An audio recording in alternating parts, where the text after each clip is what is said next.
કોંગ્રેસ ઉમેદવાર ભીખાભાઈ રબારીએ મતદાન કર્યું.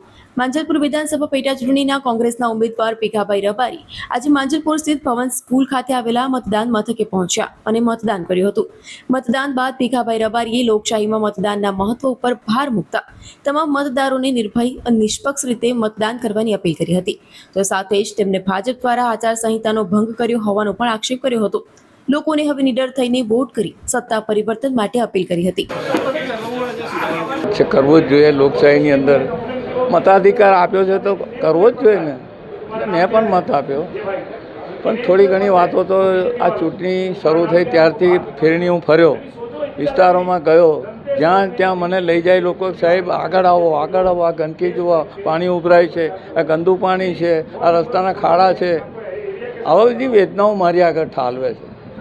એટલે મેં એમને કહ્યું કે 30 વર્ષ તો શાસન એમનું રહ્યું છે, મારું તો શાસન હતું નહીં.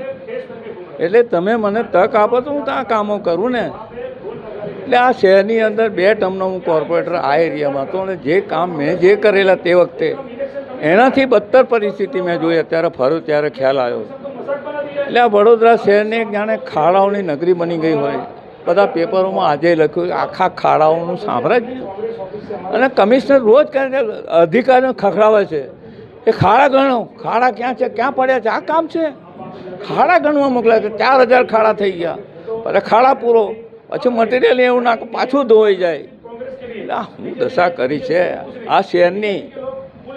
સ્માર્ટ સિટીના નામે પૈસા ખાઈ ગયા અને એટલું આ ગંદુ ગબરું વડોદરા શહેર કર્યું છે. સયાજીરાવ નગરી જેવી જે હતી એ પાછી આવી જાય એવું ઈચ્છું છું. અને એટલી હદ સુધી કે આખી વિશ્વામિત્રી તો ખાઈ ગયા, કમાણીનું સાધન જ કરી નાખ્યું. એમના બંગલા થઈ ગયા, એ બધા બંગલાઓમાં રહે છે. હવે તો દુઃખ એ છે કે વિશ્વામિત્રીનું આખા શહેરનું ગટરનું પાણી ઠેલવાય, પેલા મગરો બહાર નીકળે છે, લટાર મારવા રોડ પર આવે છે, લોકો ભયભીત થાય છે. એને હવે લખવું પડશે કે રિસ્ટ્રિક્ટેડ ઝોન છે, મગરોથી બચો. આચાર સંહિતાનો ભંગ એટલે હમણાં જ ફરિયાદ આવી કે રેલવે કોલોની પાછળ જે વસાહતો ચાલે છે એની અંદર ભાજપવાળા ખુલ્લેઆમ ખેંચ પહેરીને નીકળે છે.